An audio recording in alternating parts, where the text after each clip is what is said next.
प्रकृति को अभी हाल ही में हम लोगों ने बहुत सारा देखा कि इतना कुछ हुआ है कितने वर्षों में, तो उसको ध्यान में रखकर मैंने देसी गौ माता के गोबर से, जिसके अंदर प्राकृतिक मसाले बाइंडिंग एजेंट का काम करते हैं, तो वो सब मिलाकर सांचों पर मैंने 3, 6 और 9 इंची ऐसी अलग अलग गौ माता की गणेश जी की प्रतिकृति और मूर्तियाँ बनाई हैं और साथ में राखियाँ भी बनाई हैं।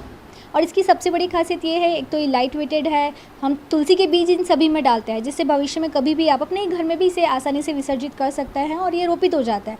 जस्ट बिकॉज ऑफ लॉकडाउन मैं इस बार तुलसी के बीज नहीं डाल पाई हूँ।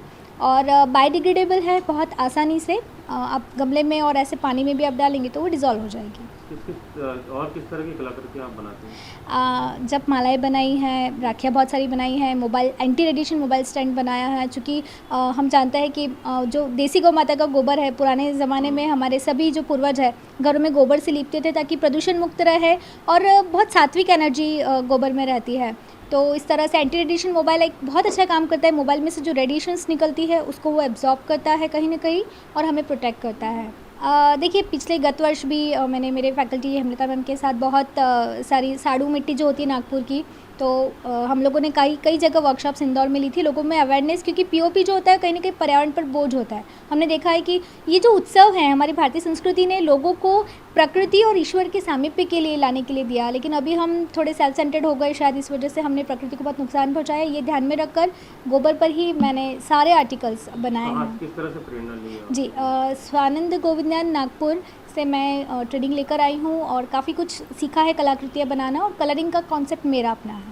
बिल्कुल, माननीय प्रधानमंत्री जी तो सभी के आदर्श हैं और ये बात कहने के बाद एक वेटेज हुआ है लोगों में, और स्वदेशी तो उत्पाद हम महीनों से हम इस पर काम कर ही रहे हैं कि लोग स्वदेशी उत्पाद बनाएं। साथ में जब आत्मनिर्भर भारत ये जो हैशटैग हुआ है और टू वोकल ये जब चीज़ें आई है तो बहुत अच्छा लोगों के बीच से मुझे प्रतिसाद मिलता है। कई सारे लोग कनेक्टेड हुए हैं क्योंकि वो भी चाहते हैं कि स्वदेशी उत्पाद का निर्माण तेज़ी से हो और हम उसे इस्तेमाल करें। जी, मैंने कई सारे लोगों को ट्रेनिंग दी है और कई सारे लोगों को ट्रेनिंग देने वाली हूँ। इसका सबसे बड़ा कारण यह है कि जैसे आत्मनिर्भर भारत के लिए स्वरोजगार ये बहुत बड़ी बात है, और बहुत दुख की बात भी, तकलीफ़ होती है कि कई सारे लोग, बहुत ऊर्जावान जो युवा वर्ग है या बहुत सारे लोगों का जो जॉब छूटा है, या महिलाएं खास तौर पर जो गांव की भी हमारी बहनें हैं, तो वो ये सब चीज़ें बनाएंगी तो सच में उन्हें प्रेरणा मिलेगी। क्योंकि ये मूर्तियाँ जब हम बनाते हैं तो सिर्फ ये बिज़नेस और इसकी बात नहीं है, एक कह सकते हैं कि कनेक्शन होता है। जब आप भगवान की प्रतिकृति बनाते हैं तो भावनात्मक रूप से हम उससे अटैच्ड होते हैं।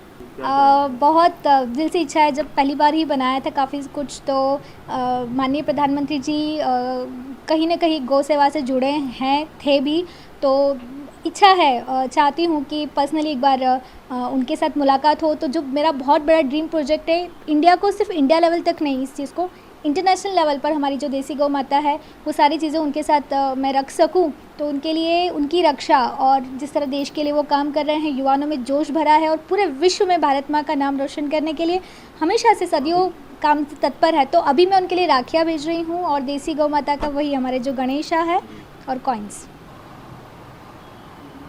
मम्मी की तरफ